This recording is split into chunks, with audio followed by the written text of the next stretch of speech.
Hola, en este video vamos a abordar el tema 6, sexualidad y derechos de la asignatura Género y Salud Sexual y Reproductiva de la Maestría en Estudios de la Mujer. Comencemos por hablar qué son los derechos humanos. Son normas que reconocen y protegen la dignidad de todos los seres humanos, de todas las personas.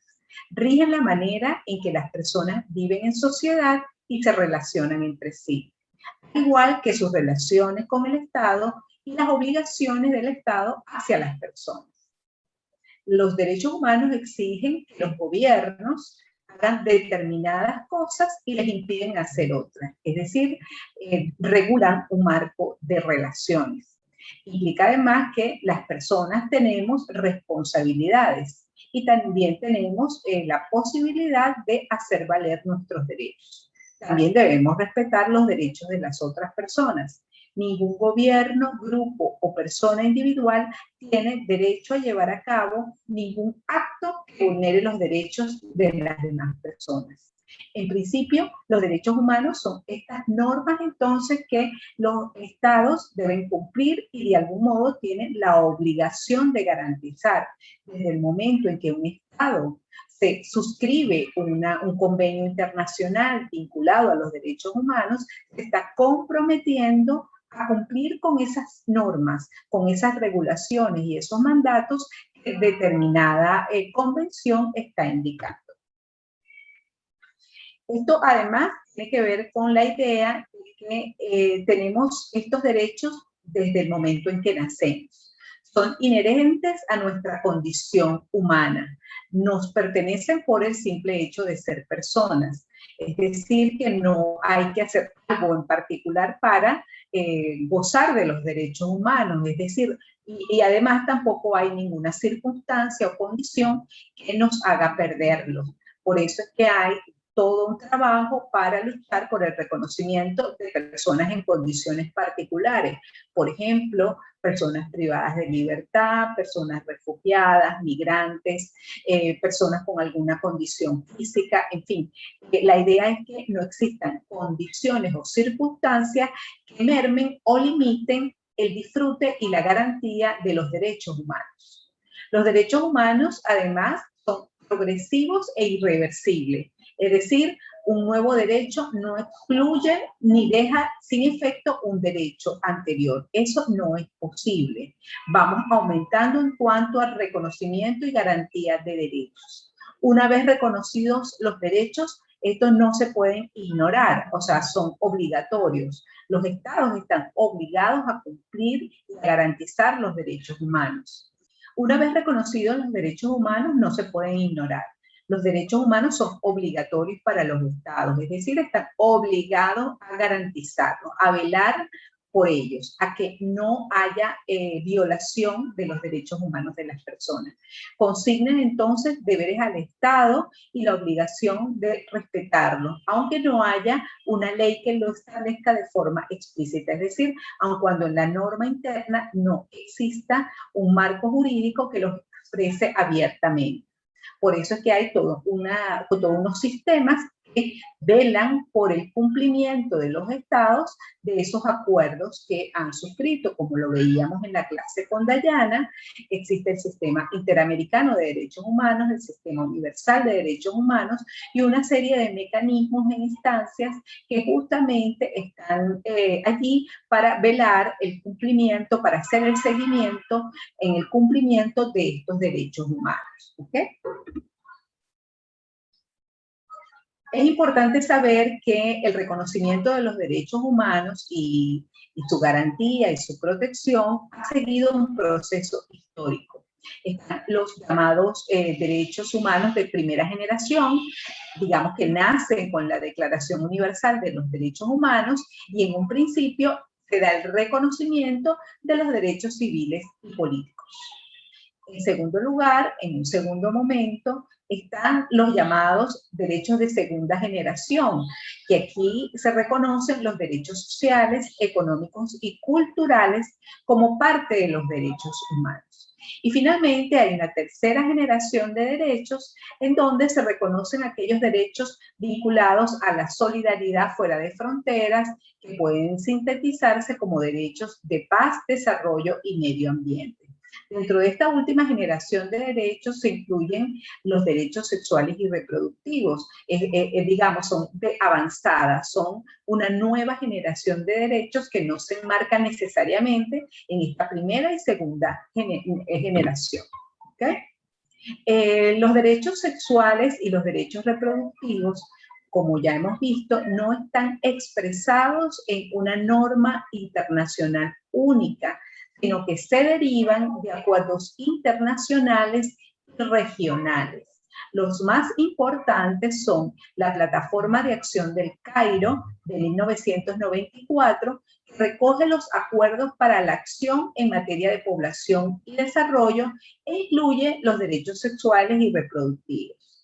Al año siguiente, la Declaración y Plataforma de Acción de Beijing en 1995 reúne una guía para orientar la acción en relación a garantizar los derechos humanos de las mujeres específicamente. Y ya sabemos cuál es la importancia para las mujeres, para toda nuestra vida, el que sean reconocidos y garantizados los derechos sexuales y reproductivos, bueno, por la condición biológica de tener la posibilidad de reproducirnos, pero además por toda la valoración cultural y que el patriarcado ha marcado sobre los cuerpos de las mujeres.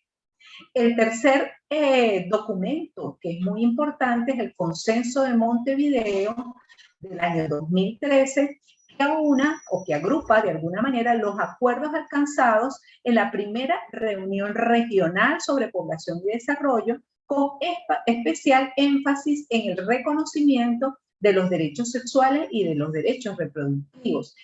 Realmente en el Consenso de Montevideo, cuando comenzamos a ver de manera diferenciada el reconocimiento de los derechos sexuales y de los derechos reproductivos, porque en los instrumentos anteriores se los veía como un paquete conjunto, es decir, como un binomio, sexualidad y reproducción. Aquí ya se lo está viendo como dos dimensiones que no necesariamente están amarradas la una con la otra. Entonces, y aquí en este Consenso de Montevideo, que tiene un carácter regional, se ven cómo ha ido ese avance en ese reconocimiento de los derechos.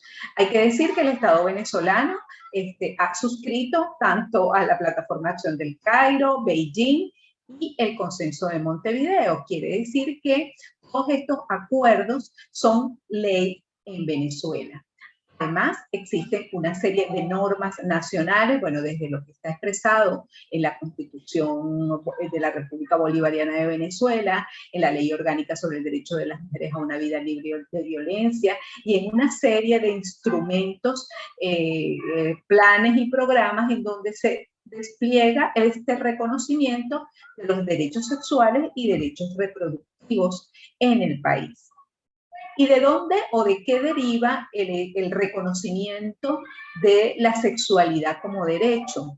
Esto viene, bueno, de la idea de que la sexualidad es una parte integral de la personalidad de todo ser humano. Su desarrollo pleno depende de la satisfacción de las necesidades humanas básicas, como el deseo de contacto, la intimidad, la expresión emocional, el placer, la ternura y el amor. La sexualidad es construida a través de la interacción entre el individuo y las estructuras sociales. El desarrollo pleno de la sexualidad es esencial para el bienestar individual, interpersonal y social. O sea que de algún modo vinculamos la sexualidad con el concepto de salud, como es con ese estado de bienestar general al que toda persona tiene derecho. Aquí ya vamos viendo una articulación entre este concepto de sexualidad con el concepto de salud y con el derecho a la salud y con otros derechos humanos. Es importante destacar que dentro del marco de derechos, como lo veíamos en la clase con Dayana, hay diversas estrategias para interpelar a los estados, exigir a los estados el cumplimiento de esos mandatos, ¿no? Y de esos compromisos adquiridos. Una herramienta que me parece importante destacar acá es el ISO Montevideo, que es una herramienta construida por la sociedad civil, por la articulación feminista Marcosur y por un grupo de trabajo de redes feministas de la región, que tiene por objetivo monitorear el cumplimiento de los estados en los compromisos plasmados en el Consenso de Montevideo. Esta herramienta, el ISO Montevideo, se apoya en una metodología que ya fue desarrollada en el ISO Quito, que hacía el seguimiento a los consensos de Quito, Brasilia y Santo Domingo de la Conferencia Regional sobre la Mujer de América Latina y el Caribe, de la CEPAL, que ocurrieron en los años 2007, 2010 y el propio 2013. Entonces, de algún modo, esta herramienta es un esfuerzo de las organizaciones de la sociedad civil en hacer ese trabajo de monitoreo, de supervisión, de cómo están desarrollándose los compromisos, si los estados están cumpliendo o no están cumpliendo los acuerdos que están establecidos en estas normas internacionales. El ISO Montevideo está compuesto de dos índices.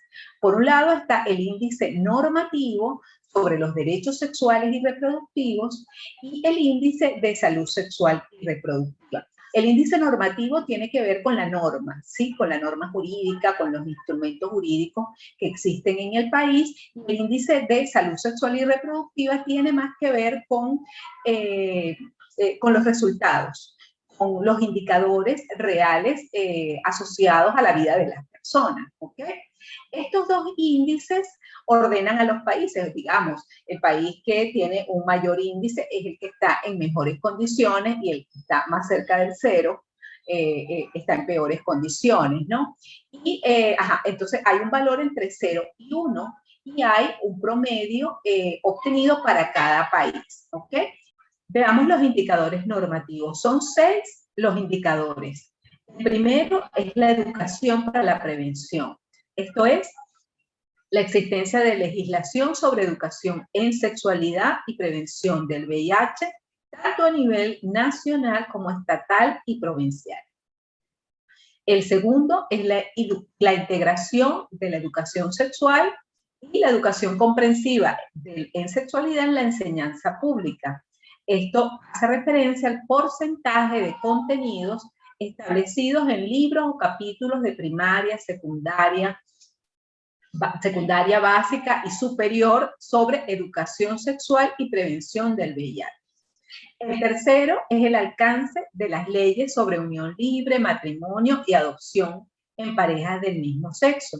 Aquí el indicador está referido a la existencia de leyes que formalizan la unión entre personas del mismo sexo y sus posibilidades de adoptar niños y niñas. El cuarto es la identidad y expresión de género. Aquí hace referencia a leyes que permiten el cambio de nombre y sexo en el registro civil. El quinto es la legalidad de la interrupción voluntaria del embarazo. Aquí sería como el estatus legal del aborto. Y el último es la protección frente al acoso sexual. Lo que se evalúa en este último indicador es el grado de protección de leyes de alcance nacional frente al acoso sexual en el ámbito laboral y o educativo. Veamos los resultados para Venezuela de la plataforma regional Mira que te miro, que la pueden consultar en esta página www.miraquetemiro.org, que muestran los resultados de esta evaluación para el año 2017. Veamos un poco esos resultados. Aquí estamos en la página de la plataforma Mira que te miro. Es digamos, la sistematización de todo el monitoreo social realizado desde las organizaciones de la sociedad civil sobre los compromisos en salud y derechos sexuales y reproductivos del Consenso de Montevideo. Aquí están los resultados por países, como les decía, desde el año 2017. Aquí podemos ver una mirada regional y podemos ver país por país. Fíjense que si vamos explorando en la página, se van encontrando los resultados de cada uno de los países. Por ejemplo, tenemos aquí Argentina, Belice, Bolivia, Brasil, Chile, Colombia, Costa Rica, Cuba, Ecuador, El Salvador, Guatemala, Guyana, Honduras, Jamaica, México, Nicaragua, Panamá, Paraguay, Perú, Puerto Rico, República Dominicana, Trinidad y Tobago, Uruguay y Venezuela. Entremos aquí en el espacio de Venezuela. Fíjense que el indicador aquí de país, digamos, el índice general es de 61%. El balance que nos muestra la plataforma es que en términos generales, Venezuela se encuentra cerca del promedio regional respecto al cumplimiento de los compromisos asumidos por el gobierno en materia de salud y derechos sexuales y reproductivos en el Consenso de Montevideo. Si bien este porcentaje parece razonable para una primera medición, debe recordarse que este monitoreo social evalúa el marco legal, político y programático, no mide la implementación. Es decir, no están destacados los resultados, por ejemplo, de muertes maternas, de embarazos adolescentes, de infecciones de transmisión sexual. Esos indicadores no están considerados en este monitoreo, sino solamente lo que tiene que ver con el marco legal, político y programático. Entonces, veamos un poco más abajo lo que tenemos en cada uno de los elementos analizados. Fíjense que uno de los aspectos que se considera son derechos humanos y laicidad. ¿Okay? Aquí vamos viendo los porcentajes que se van obteniendo en cada uno de estos indicadores. Por ejemplo, laicidad, que ya hemos conversado en otras clases sobre la importancia del Estado laico. Fíjense que tenemos aquí como unos indicadores específicos, ellos tienen unas valoraciones como puntuales, ¿ok? Aquí, por ejemplo, la garantía de los derechos fundamentales fue evaluada con un nivel óptimo, con bien en el 2017 y en el 2018. Las relaciones con el Estado se consideraron deficientes y el carácter del Estado puede mejorar. Aquí en el aspecto de laicidad. Veamos un poco más en detalle al darle aquí al símbolo de más en cada uno de los ítems. Por ejemplo, ¿cuál es el tipo de invocación que se le hace origen del Estado en la Constitución Política o Carta Magna? Entonces, por ejemplo, aquí dicen que es Dios y la soberanía popular. Entonces, ya aquí nos están diciendo, bueno, hay una invocación a Dios, ¿no? ¿Cuál es la definición del Estado en materia religiosa? Hay una referencia a la separación Estado-Iglesia y o religiones. ¿Existe una referencia a elementos religiosos entre los símbolos de la patria? Afortunadamente no tenemos. Comúnmente las instituciones públicas del Estado como juzgados, cortes, centros de salud, otros exhiben en sitios visibles crucifijos, imágenes de santos, vírgenes u otros símbolos religiosos. Aquí se coloca de manera limitada. ¿Okay? Luego, en relaciones del Estado, pregunta si existe un concordato, cartas reversales o acuerdo internacional con el Estado Vaticano, y la respuesta es que sí. Fíjense que aquí se puede acceder a documentos o notas. Fíjense, por ejemplo, aquí se habla del concordato Gaceta Oficial número, larguísimo el número, de 1964, fíjense qué interesante, y el acuerdo entre la Santa Sede y la República de Venezuela para la creación de un ordinariato militar el 31 de octubre del 94. Estas son informaciones súper importantes. ¿Existen acuerdos generales con alguna institución religiosa? La respuesta es no. ¿Existe financiamiento del Estado? Y así, bueno, pueden entrar, ¿verdad?, en cada una de estos elementos e ir explorando cuáles son estos documentos que están soportando estas evaluaciones. Esta es una herramienta súper importante para cualquier trabajo que necesitemos hacer. Es súper importante en materia de derechos sexuales y derechos reproductivos. Entremos a otro, por ejemplo, en educación integral de la sexualidad. Fíjense que aquí está valorado en un 52% y veamos un poco más en detalle cuáles son los resultados, ¿no?, en este punto. Fíjense que de acuerdo a esta evaluación tenemos un marco legal óptimo, o sea, tenemos la educación integral de la sexualidad reconocida en el marco jurídico, también hay un marco político favorable, hay un marco programático que también está bien, es decir, tenemos unos currículos educativos, sobre todo el de educación básica, que tiene incorporado el tema de educación integral de la sexualidad.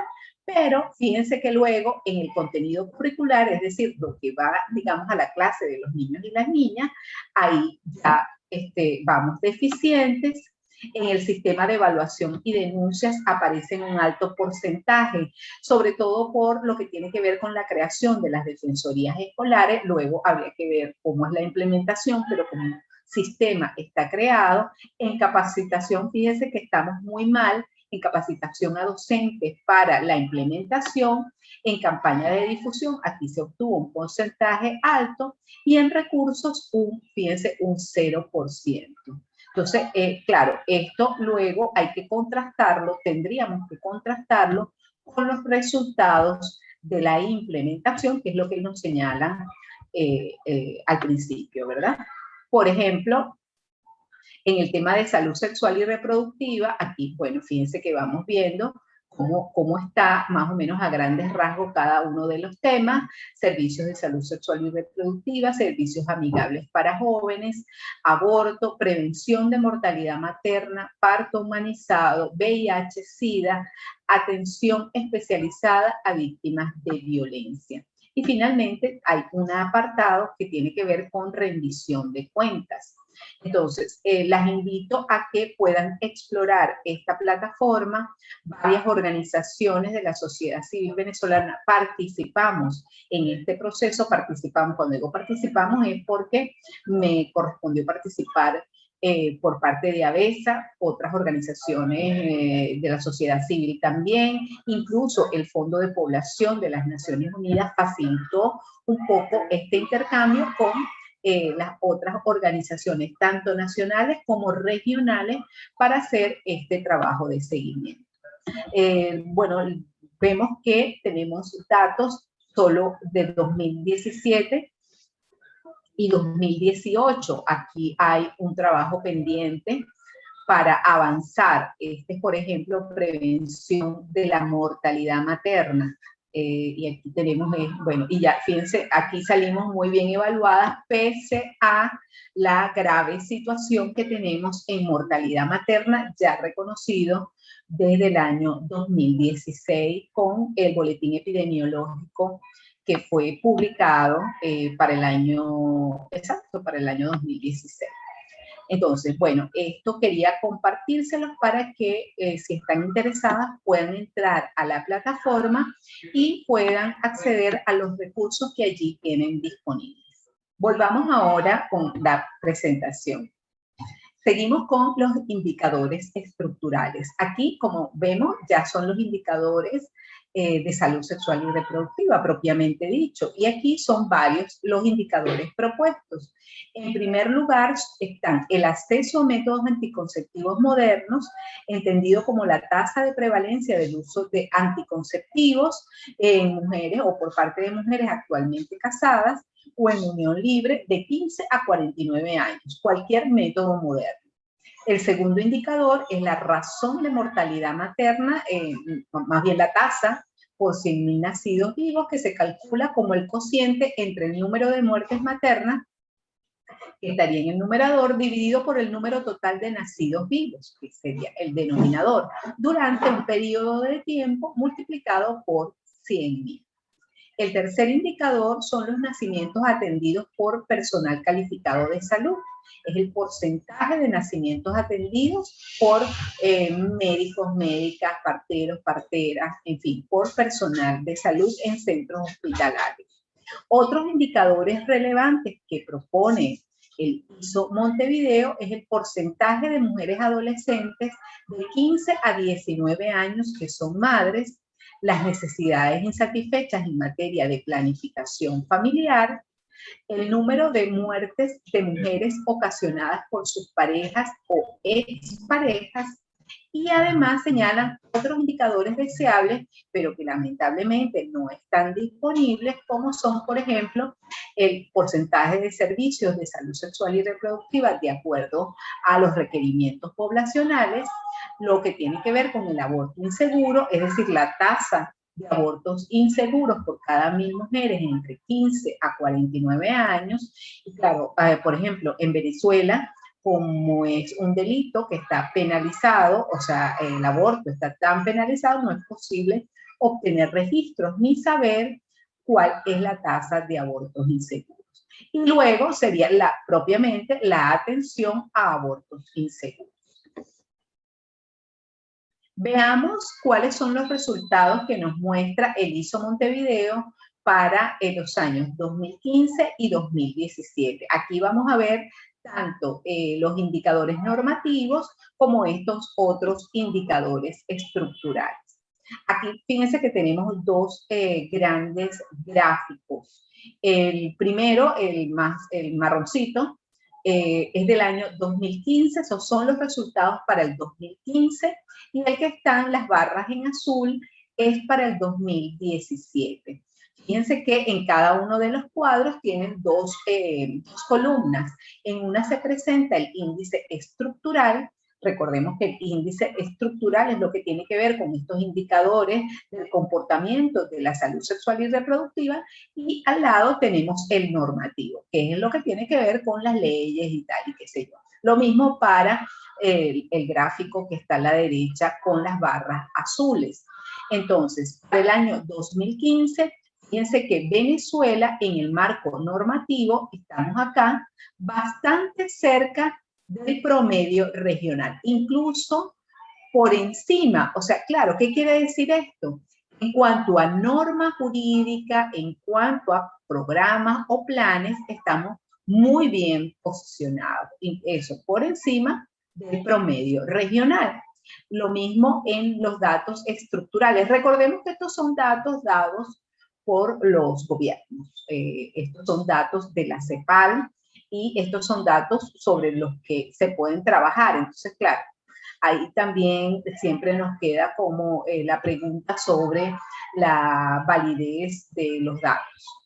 En todo caso, para el año 2015, Venezuela se encontró también, fíjense ustedes, aquí tenemos la puntuación de 0.51, que está por encima del promedio regional. Les recuerdo que es un indicador que va del 0 al 1 en cada uno de los dos índices. Luego, para el año 2017, vemos acá nuevamente, seguimos, Venezuela sigue estando ubicada por encima del promedio regional. Fíjense que si aquí en el 2015 obtuvo un índice de 0.8, para el 2017 obtuvo un índice de 0.84, un poquito por encima. Mientras que en el, perdón, aquí estoy comparando dos valores que no son. Aquí tenemos el índice estructural. No, sí, está bien, perdón. Sí. Aquí tenemos el índice estructural y aquí el índice estructural, sí, es correcto el comentario que acabo de hacer. Y acá el índice normativo, fíjense que está 0.51 por acá en el 2015, y en el 2017 obtuvimos el mismo dato. ¿Ok? No hubo modificación. Pareciera, de acuerdo a estos resultados, que sí hubo una mejora en el comportamiento de la salud sexual y reproductiva. Pero bueno, insisto que estos índices son obtenidos con los datos proporcionados por los estados. Aquí no se ve tan claro, pero esto es como un gráfico de dispersión en donde se combinan los dos índices. Fíjense que en este cuartil que está a la parte superior derecha es donde estarían los países con mejores puntuaciones en ambos índices. Y fíjense que Venezuela está acá. Acá estamos ubicados, ¿ok?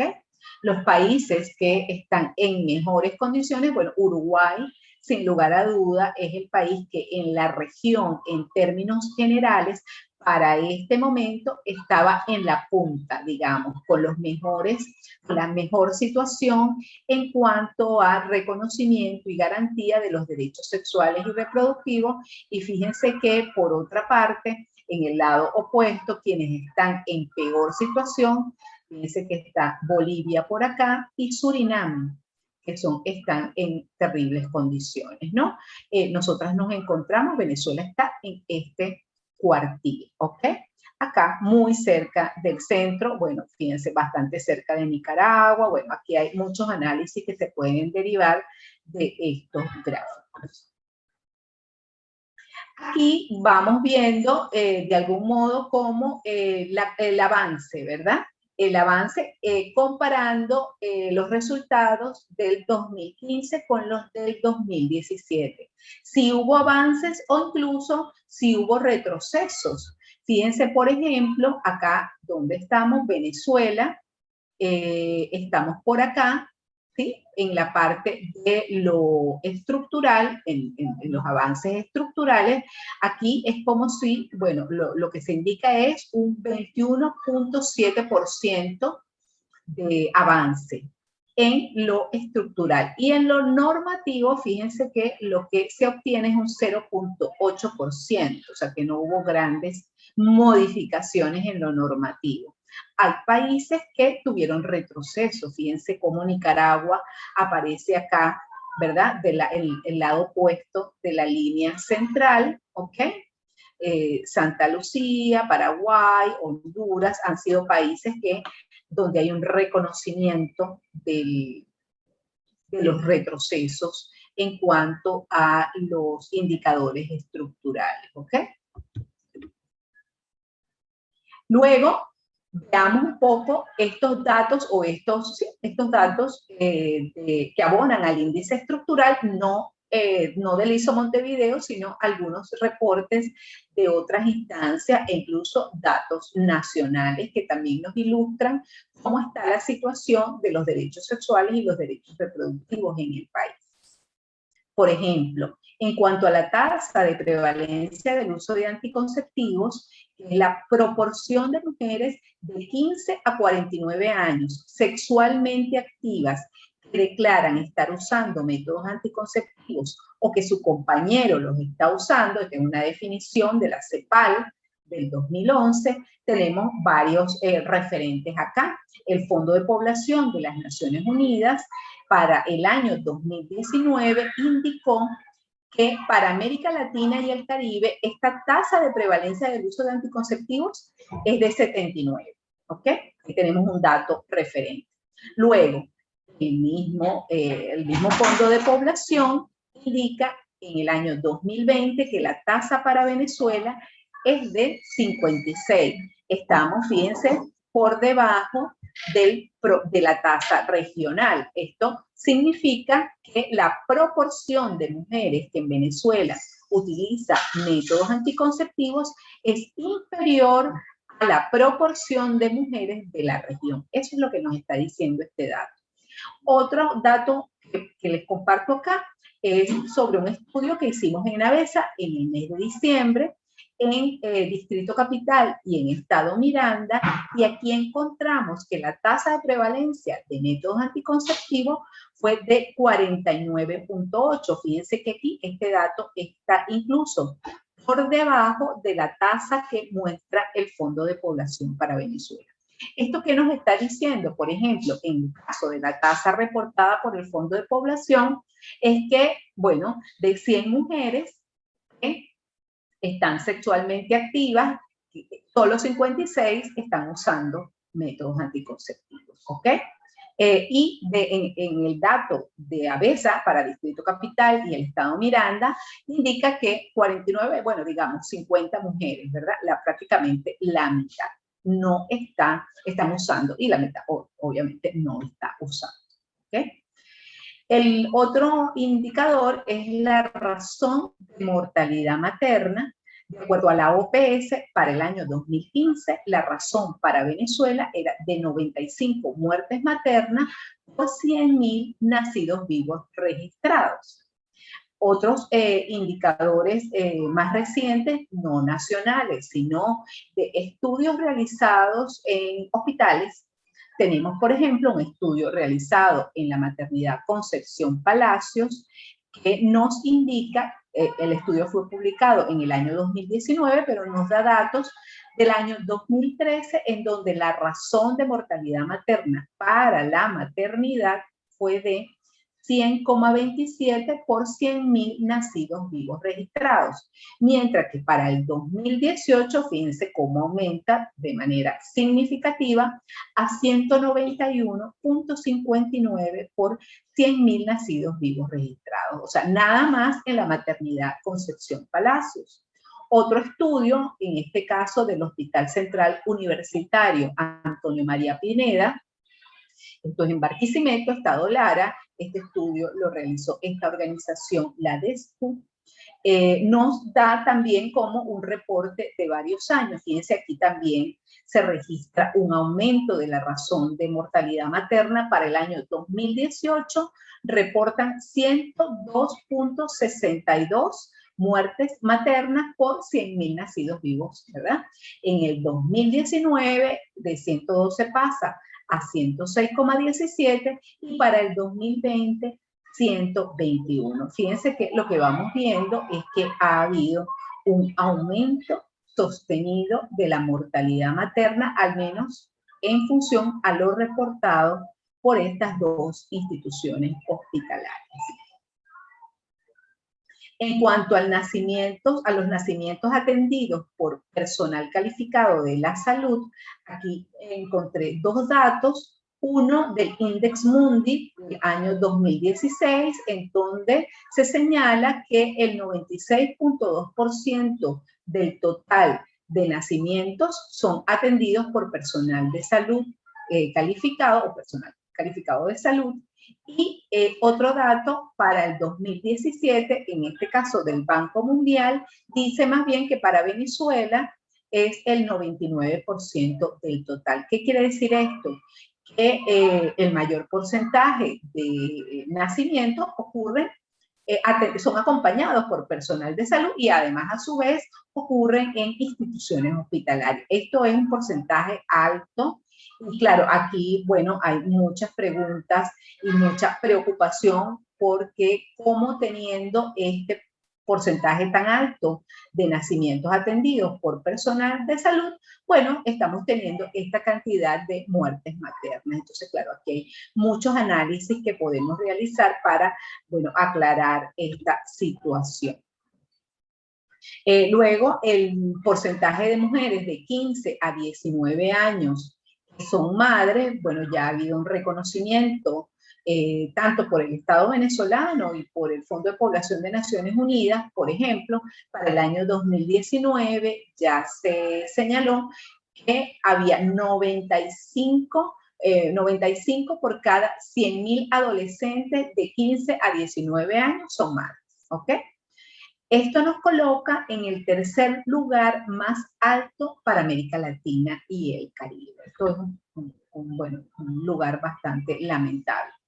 Este dato hay que relacionarlo con este otro que tiene que ver con las necesidades insatisfechas en materia de planificación familiar, que hace referencia al porcentaje de mujeres activas sexualmente cuyos embarazos fueron no deseados o inoportunos, y de las mujeres fértiles que no están usando métodos anticonceptivos y que desean prevenir el embarazo o posponer el siguiente por lo menos 2 años, o que están indecisas acerca de si tener otro hijo o cuándo hacerlo.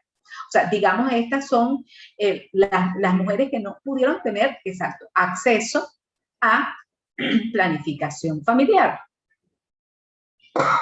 Fíjense que el dato que nos da el Fondo de Población para América Latina y el Caribe para el año 2019 es de 10, o sea, es decir, es 10 el porcentaje de estas mujeres que son activas sexualmente y que no tienen sus necesidades cubiertas, ¿ok? Para este mismo informe dice que Venezuela está un poquitico por encima, dice que es 11.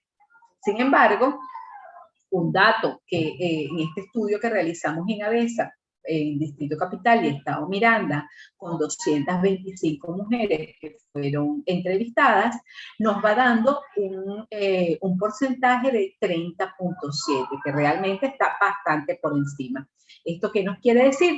Que digamos un 30%, ¿verdad?, de mujeres que están activas sexualmente no tienen cubiertas sus necesidades de planificación familiar. Esto es un porcentaje muy, muy alto, ¿ok?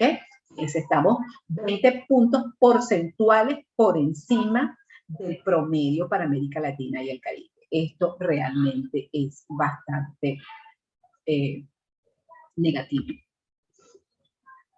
Con estos datos, bueno, la invitación es a que el viernes en la clase hagamos un balance sobre la situación de los derechos sexuales y los derechos reproductivos en el país. Entonces, nos vemos en la clase.